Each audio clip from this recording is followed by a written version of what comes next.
Hey guys, Andy here. Google's history with phone manufacturing goes back about 7 years to the Nexus 1, which was released back in 2010. It went through various different iterations of Nexus devices, generally kind of, I would call them mid-range, especially in price, until last year where it sort of developed itself into the Pixel range. It was generally well received by people, although the price was, I guess, quite a surprise because everybody's still wanting that Nexus device, which was normally kind of 400, 500 pounds.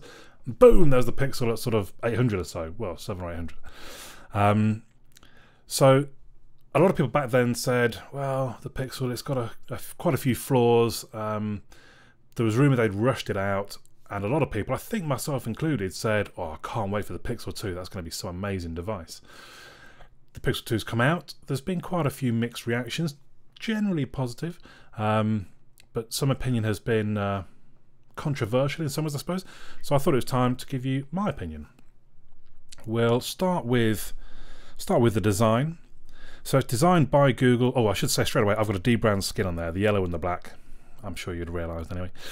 So designed by Google, but manufactured by LG. The Pixel 2, the smaller version, was built by HTC. The Pixel 2 XL comes in two different colours, just black or black and white. Again, you wouldn't necessarily know because I've stuck a skin on it, but this is a black and white version, so it has the black window and the white body, otherwise called the Panda version, with, as you can see there, the sort of accented colour power button, which I quite like, gives it a little bit of character, as does the window really. Makes it a bit more noticeable. That's why with the skin, so the skin comes yellow all the way to the top, as you can kind of see on the edge there. But actually I quite like having that black window, even if this is kind of a false one, because that's the Pixel's design, basically. That's its signature in some ways. So I must say it feels really good in the hand. I do think it feels better in the hand than last year's Pixel XL, which is a little bit edgy, I suppose I would say. This feels much more rounded. It actually feels a bit thinner, although I don't think it particularly is.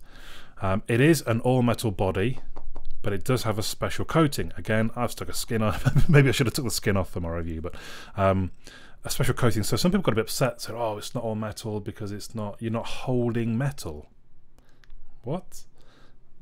Whatever. Makes no sense to me. It's got a special coating to help it sort of resist fingerprints, which actually it did very well.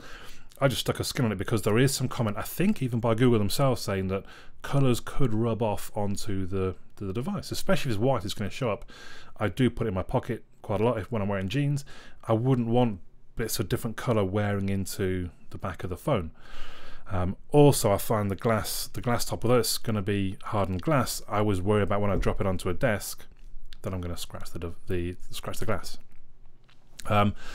The main differences between this and last year's, the more enveloping, I think that's a word, window. So last year's, I've got it just here, sorry, let's grab that. Again, this one's covered by a D-brand skin.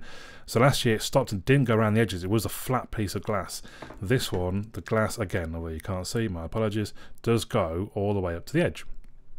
The other big difference, smaller bezels.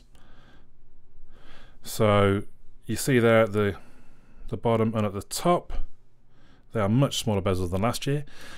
There is still some bezel there, but that's where the dual speakers are housed. And I've got no problem with it. I don't mind having a bit of bezel. I wouldn't want it edge to edge because I'm going to just keep touching the screen when I don't mean to, basically.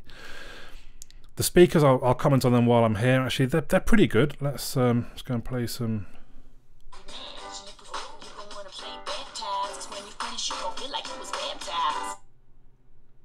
Excuse me, can I please talk to you for a minute? This thing is retailing for $6.99, and I don't think it's an appreciably... So generally, you know, definitely they sound good, don't get me wrong.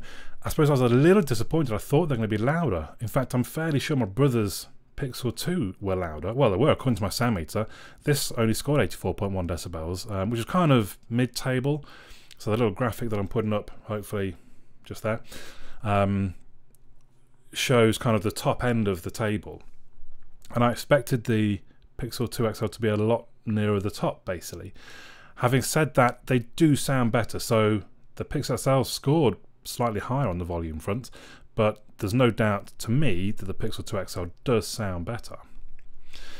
The other big difference from last year's is we have IP67 certification, which means it's sort of, 1 meter depth for 30 minutes. So if you drop it in the loo or in the bath, don't worry, you should be fine.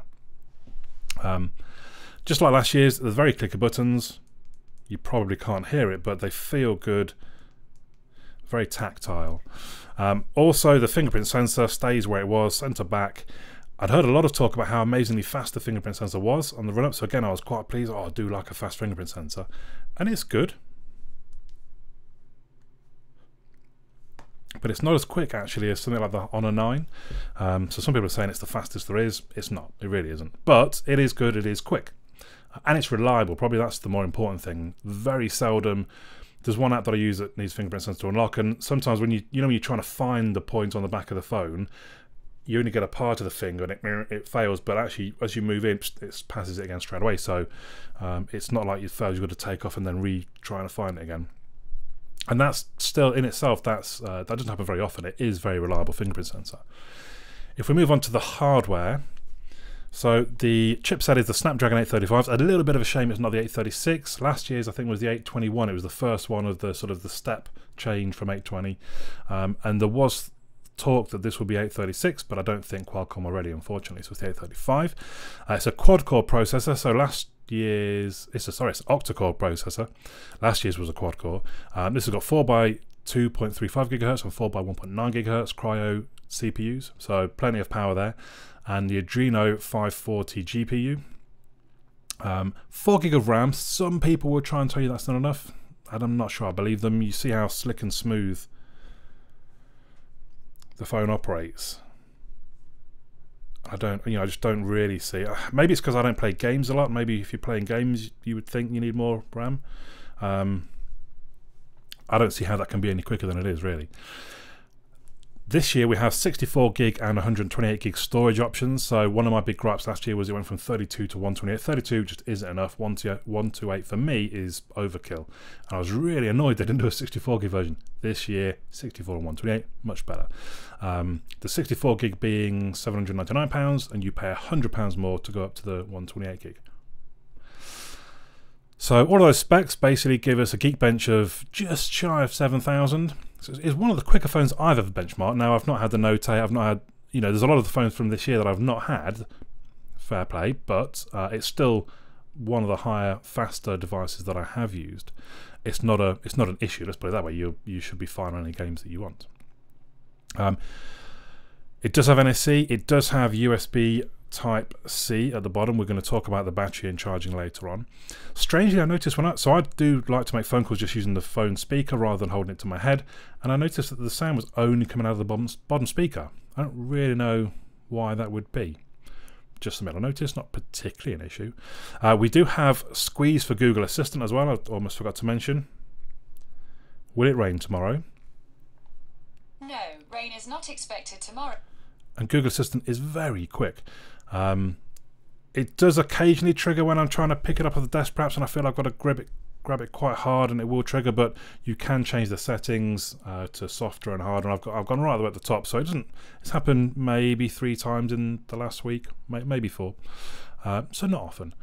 One thing I noticed, it does have a very strong vibrating motor in it this time, so notifications when I have my phone in my pocket or my belt, I can really feel it going for it, which obviously I think is a good thing. It'd be interesting actually if they had a slider for that actually, so you could tone it down a bit, because I do sometimes it's like, wow, it is very strong motor. No wireless charging because we're an all metal body. Some people will really miss that. And again, I'm going to come on to the battery and the charging later on. No micro SD card slot. I'm not quite sure. I mean, I guess there's not a lot of space inside these things. A lot of the Eastern phones, the SIM tray will have an extra slot for a micro SD card slot. Again, it doesn't really. It's not a big issue for me. I don't really use it. 64 gig is fine, and I'm quite happy with the cloud. I'm almost never outside of an internet connection, so to speak. So, but I'm sure some people really miss it. No headphone jack. That's some of the big news. I know a lot of people won't like that. There's not even any headphones, USB Type-C headphones in the box. There is an adapter, so if you've got your own headphones, you can use the adapter. But personally, I've used Bluetooth earphones for the last 2, maybe 3 years, so really not an issue for me. In fact, the only reason I might want it, I did buy a microphone, like a plug-in microphone that you can use with a phone, and obviously that plugged into the headphone jack. So I don't know if you can use a USB-C adapter for that. I'd be interested. I have to try that actually. So yeah, the hardware generally is pretty high end. You're not going missing. Well, there's obviously I just listed the bits you are missing, but power-wise, you shouldn't really have any issues in the hardware. So you might be thinking, well, hang on a second, you talked about the hardware, you've not mentioned the screen, Andy. And that's because it's the screen that was the sort of contentious point, the bit that there was a controversy about with the device that I was mentioning earlier. Now, I personally think a lot of websites, YouTubers try to generate that controversy to generate views and clicks and stuff. And I personally don't think it's as big an issue as it's been made out to be. Having said that, I did my own video on the screen because there's so much talk about it, which I'm going to try and remember to stick as a card just up there somewhere. So go and watch that. It's a sort of 16-minute long video, so it is quite reasonably in depth into the screen. Watch that and then come back to, and I'm going to try and remember to put here this timestamp that you want to come back to. Those that can't bother to go and do that, I'll do a brief run through the screen, a too long didn't read version just now. So if you want to go and watch it, go and watch it, come back at this time. I hope I remember to put those in, otherwise I'm pointing at nothing and looking at it. So it's a OLED screen, 1440 by 2880, so an 18 by 9 aspect ratio. That's 538 pixels per inch roughly. I think it looks really good. So if you're looking at that now, and in fact, so I handed this phone to a couple of friends that came over a few days ago, and one of the first comments was, oh, it's a beautiful screen. And I think it is. You look at that and I think that's a beautiful screen. The controversy comes around the blue tint, so I'm going to quickly bring up, if I've still got it, the white screen. And when you're looking at head on, that's fine, but as you start to tilt, you see the blue tint coming in.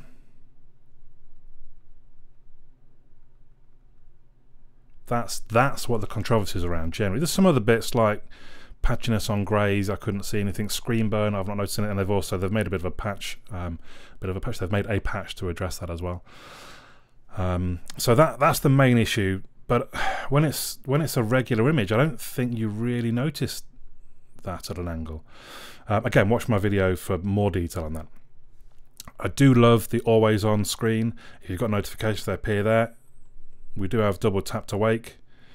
And the screen itself is reasonably bright, so it scored 678 lux in my test. So that's not actually as many as last year's did, but it generally I think is enough. And one of the interesting things, and some people say this is why we've got the blue tint, is that I think there's a special layer on the screen, which means that polarized lenses aren't affected by the screen. The screen isn't affected by the polarized lens. So if you're wearing sunglasses, like proper ones, not cheap naff ones, sometimes your screen, it looks a bit dark and a bit dim.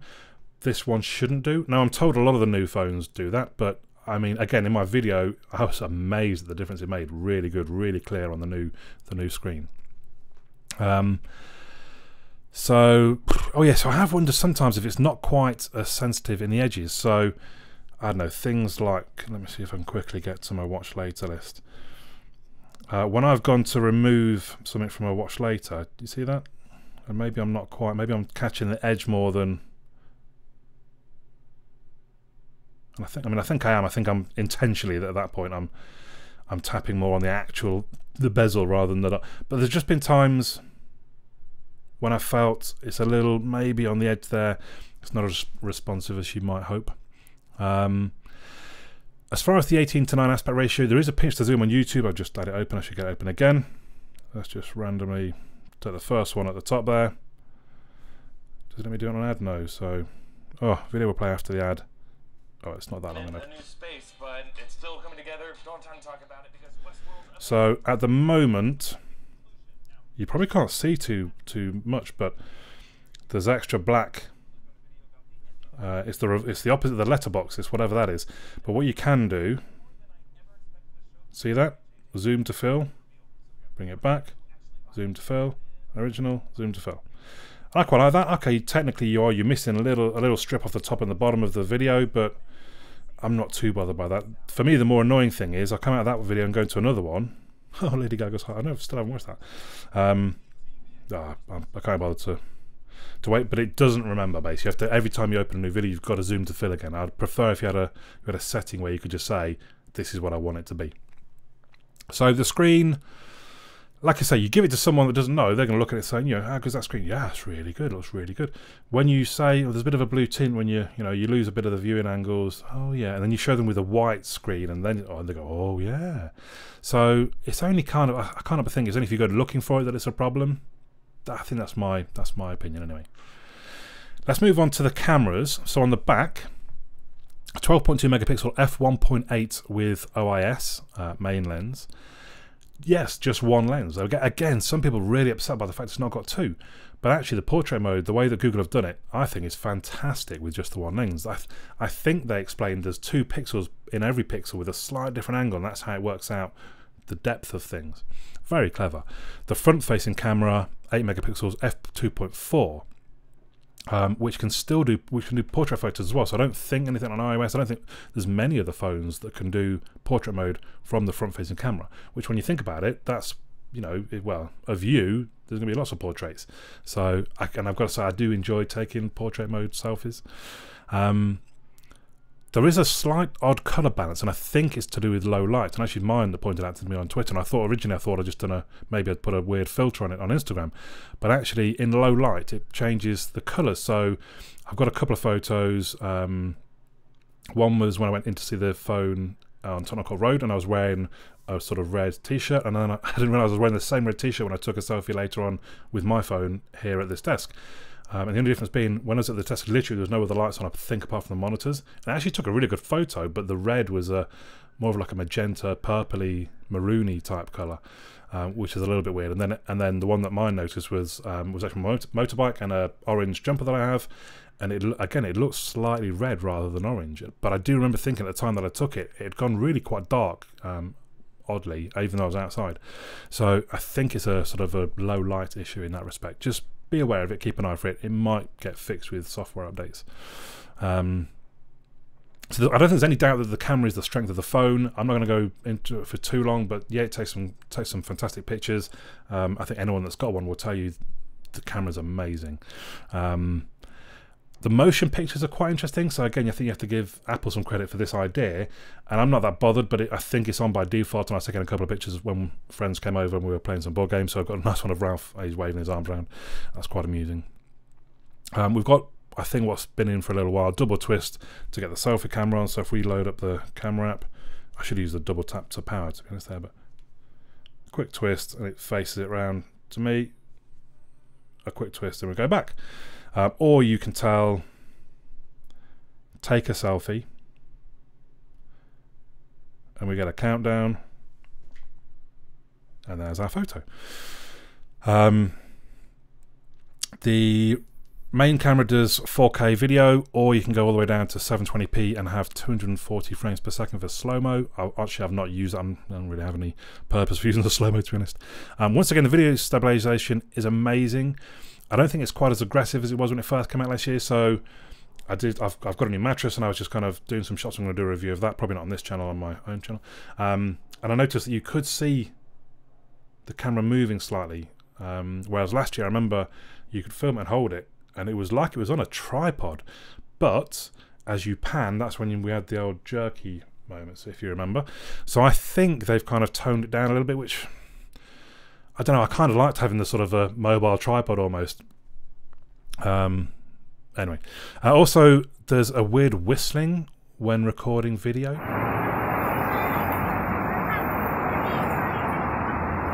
I've seen talk that possibly it's using, so the phone, almost all phones these days have 2 mics. We have the main one obviously down here for when you're talking to people on the phone, and we have one at the top, which is generally, I think, is used for noise cancellation purposes. I'd read, I think it was on Reddit, that they think they're using the wrong microphone for the video, and it's causing kind of this weird whistling. So hopefully that, I think Google have even said there's a fix on its way. As with the last Pixel, we've got unlimited storage for full-sized media, which is fantastic. Although I should point out, I've had a couple of crashes with the camera app here and there. So, I mean, it's never a big issue. You open back up again and crack on. But probably 3 or 4 times it's crashed when I've tried to open it. I'm going to move on to the software. I'm not going to spend a huge amount of time on the software because I think probably you could look up about Oreo in other places. It comes obviously with stock Oreo, stock Android, 8.0 Oreo. 8.1 is available in beta. I've not stepped up to beta on this device just yet. I'm sticking with it. One thing I would say you might want to do straight away is go in and change the font, the display size. Oopsie. In the display settings, just to make, you've got a huge big screen, I would say make the most of it. You can then, if you want, take the font size down, but whoa, in fact, you might even want to go up a notch if you've made the display size small. In fact, I'm going to do that while I'm here. Let's see what I don't know if you saw there as well. So quite a lot of time you go into settings, it gives you the sort of the main ones at the top, and then you get quite a lot of time you get these advanced ones down the bottom. And in fact, while we're talking about it, I'm going to go to the sound, because one of the things I love, and we're going to sound, we're going to go advanced. Now playing, show nearby songs. Also show notifications. So basically, if there's music playing and your phone's laying on a desk, you should see it's going to recognize, hopefully, what music's playing. Now, it does this all on device. You can put it into airplane mode, I'm told, and it will still work. It's got a kind of, I don't know, 16,000 phone database, effectively, which I think apparently fits into like a 50 meg. I don't know how they do that. So it can recognize if it's one of those 16,000, it will recognize it and it will tell you on the screen. Really good. I haven't got to use it really just yet, but I like the idea. I do like the live wallpapers, so I like the one we have just here.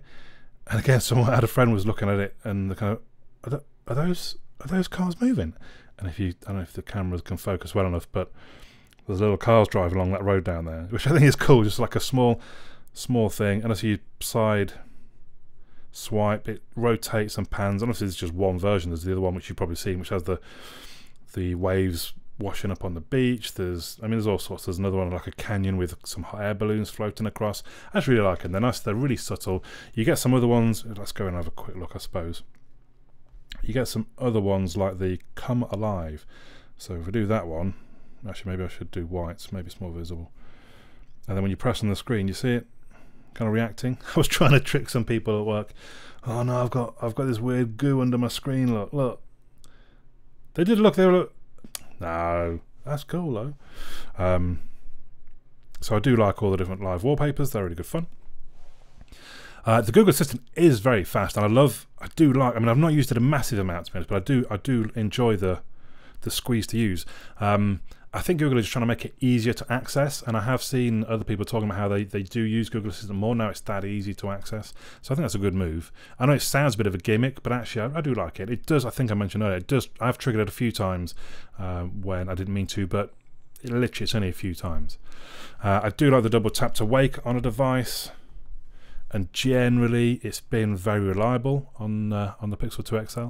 And I do like dual window mode, so we're going to go into YouTube. I thought we were. I'm not quite sure what it's doing there. Right, and then we're going to hold down the app switcher, and then we can pick a different app. Again, it's not, to be honest, it's not something that I use a lot, but I like that it can do it as an option. It's really quite clever. Turn it back off again, back to the home. So when I did, for the first time when I got this one, I plugged my two devices in using the USB-C cables to do the transfer. But all it really did, so it transferred all my text messages. I had the option of transferring all my photos, call log, and I'd hoped app data, but no, didn't move the app data because there's still a lot of apps that I had to log back into when I started up again.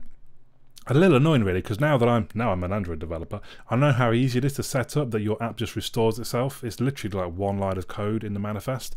So one of my apps, for example, Auto Buddy, where you store your fuel logs and maintenance logs and other things like that, I installed that and I opened it on this phone and it's there straight away. So I don't know why more app writers, developers, coders don't do that. Anyway, bit of a frustration. I have had a couple of random reboots from the device. I think probably literally just 2, maybe 3 in the week that I've had it. So it's not a big issue. And actually it reboots so quick you don't particularly notice. But it's just something to be aware of, I suppose. So if we move on to the battery, it's a 3520 milliamp hour non-removable Li-ion battery, so it's slightly bigger than last year's Pixel XL. It scored 91% on my hour-long test, which is actually the same as last year's Pixel XL. I start my day checking my emails and things like that in bed, and I do remember a couple of times I've been using the device for like 30 minutes and it's still on 100%. I don't quite know how it does that. I don't know if it's lying to me, but quite impressive. Day-to-day usage, I'm generally left with kind of 50 to 60% at the end of the day. I don't have a huge screen on time like other people. Normally it's only around an hour. And to be honest, when it's that case, it's normally the mid-60s, I think, by the end of the day. Charging is where my concern is. So there are a few different controversies, the screen being the main one, but somebody's sort of pointed out or discovered, or they've basically said that it only charges at 10.5 watts. Now to give you some idea, I believe that the dash charger on OnePlus charges at about 18, if not a little bit more. I might be wrong. I've never had one. I've never even reviewed the recent ones. So 10.5, that is quite low. That's 2 amps, 5 volts roughly, I think, or 2.1, I suppose. Yeah, that makes sense. When there's a lot of phones these days going, using a lot higher watts than that. So 30 minutes of charge gave me 25%. An hour charged me 60%. And from 15% to full took 2 hours and 15 minutes, which is pretty slow. Having said that, the last 10% took 50 minutes. It's kind of weird, really. So you possibly could just charge it to 90. So if you're in a hurry, it's going to charge, an hour gets you 60%. If you're down at 25, 30%, somewhere around there, you whack it in for an hour, you're up in the 90s, which is going to last you like a day, basically. So it's not like horrific, and most people charge overnight, so you could argue it's not even a point at all, but there is those occasions where you've had a long day and you've been using your phone a lot, it's on low, and you want to just quickly give a shot of power before you go out again in the evening. And this is not the best for that. It's still pretty good, but not the best. It's also interesting, the screen usage stats are much more prominent in the settings. So let's go have a quick look at this. No, not display, sorry, battery. Where is it? Battery. So for me, it's quite a heavy day. I've been in the gym, I've been doing other stuff. I'm doing the review, obviously 2 hours of screen on time already.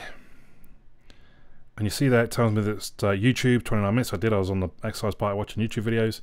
Beyond Pod, Pixel launch in 19 minutes. So I like that it tells you all the different apps and how long they've had screen on time, and your actual screen on time. I don't think until now that's been as visible in the settings. So I like that. And I'm at 50%. It says I've got 15 more hours to go. So that kind of, even though I've only been using it for 9 hours, it knows that was a heavy day for me. It's got to learn my usage.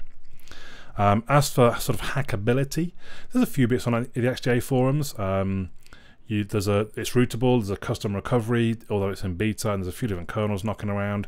The Pixel just isn't the developer phone that the Nexus used to be, I think, really. A lot of developers, perhaps they're not that rich, they used to like the Nexus devices because it's fairly cheaper, you have your stock Android, but now the price that the Pixels are at, bit of a different situation. So, conclusions. Is it a great phone? Yeah, I think it is. Is it a great screen? Debatable. Probably not. Good screen, not great. Is it a great camera? I don't think there's any doubt about the camera, to be honest. It's funny, I was looking at last year's review of the Pixel XL when I was preparing this review, and I looked at the knocks against the Pixel XL and the pros in favour of it. And when you look down the knocks, almost every one of them, I think, bar the wireless charging, has been dealt with. So that makes you think, it's got to be an amazing phone, hasn't it? Last year's Pixel XL was a good phone, but it had quite a few different knocks, and this has pretty much solved all of them. And the wireless charge for me isn't a particularly big issue. Not many people have mentioned it even this year, I don't think. But the screen was a pro last year, and now that is the big knock this year. Probably the only one, maybe the charging issue, but the screen is the big knock. But the screen is so important that's why a lot of people are really upset that you could argue Google dropped the ball on it. So, and I guess, again, watch my specific video on the screen. That will help you decide if it would be an issue for you, I suppose. So is it worth £800? I think this is what I discussed last year, because that's the big change last year was the Nexus to the Pixel prices. Is it worth £800? Oh, probably not, but then a lot of the top end phones aren't really worth that sort of money. But I think it comes down to kind of how much you're into your tech, really. So I made a little chart, which I'll put on the screen just there, to try and help you decide if you should or shouldn't buy this device, really, I suppose. So I've got 3 different columns. You're not really into tech, you like tech, you love tech, and then the situation you're in. So if you've got a Pixel XL already, you're not into tech, I wouldn't bother. I would stick with a Pixel XL. You'll be fine for another year. You like your tech? Well, maybe then, because it is a better phone. The Pixel 2 XL is a better device. If you love your tech, like me, yeah, you probably want to make the jump. It is a better phone. That's why I've done it. Although I won't lie, there's been a few times I thought, oh, am I really getting a better device? Is it? It is. I'm paying £800 to get a better device, and even when I look at kind of, we had a big argument on the internet about, but I can sell the old one for kind of $350 perhaps. I'll get a free Google Home. You could argue I'm only really paying £400 to upgrade. That's still quite a lot of money to upgrade every year, and you lose the old phone. So then I've got a separate category, last year flagship. So not Pixel XL. So Pixel L kind of almost indicates that you wanted the stock Android, you want to stick with Google, and last year flagship is more of just, you know, it might be a Samsung phone, it might be an LG. And even then, even when you love tech, I'm kind of going, well, maybe. So last year you had, let's say an S8. So it's not that that's this year technically, but you got an S8. That says to me that stock Android isn't massively important. Google itself isn't, you know, massive, quickly regular updates isn't like a huge big thing to you. So it's only a maybe, and then it comes down to kind of a money thing, I suppose. Then I've got your upgrade is due. Even if you're not into tech, should you consider the Pixel 2 XL? Yeah, you probably should. It is a very good phone. You might not really notice the screen issues, and it's an amazing camera. You're going to get fast updates, all that kind of thing. You should consider it. Same if you sort of you like your tech. Yeah, you should consider it. And then if you love tech, yeah, you really should. If your upgrade's due and you can get a decent deal on a Pixel 2 XL, yeah, you want to look into that. And then we go down to you're on some old SIM-only device. Now that sort of suggests that you're a bit more about value. You're not going to, you're going to buy it outright. So then I've gone with if you're not really into tech, no, I would. There's better options, a Xiaomi or something like that.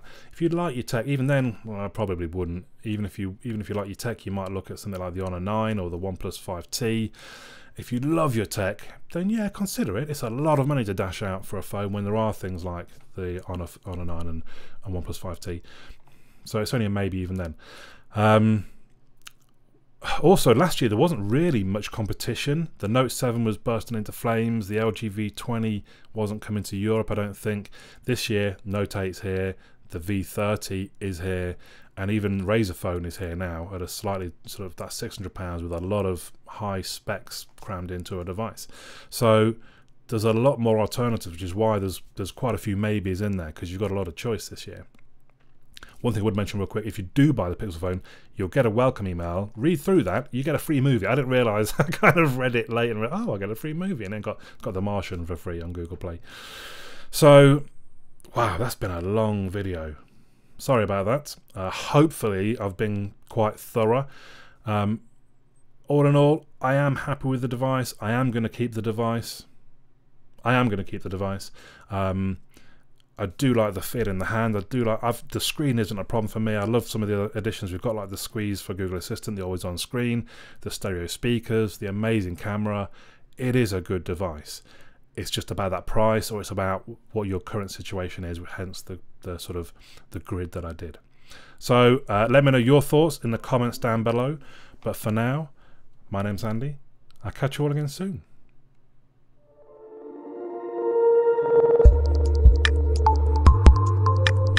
You made it all the way to the end. Well done. So thanks for watching. Hopefully you enjoyed it. If you did, please do subscribe by clicking the little fella over on this side of the screen. You might also want to check out the other videos. Should be just there. Check out my website as well, androidandy.uk, made by me. I'm learning HTML and PHP, so hopefully it's functional. But I'll see you again in the next video.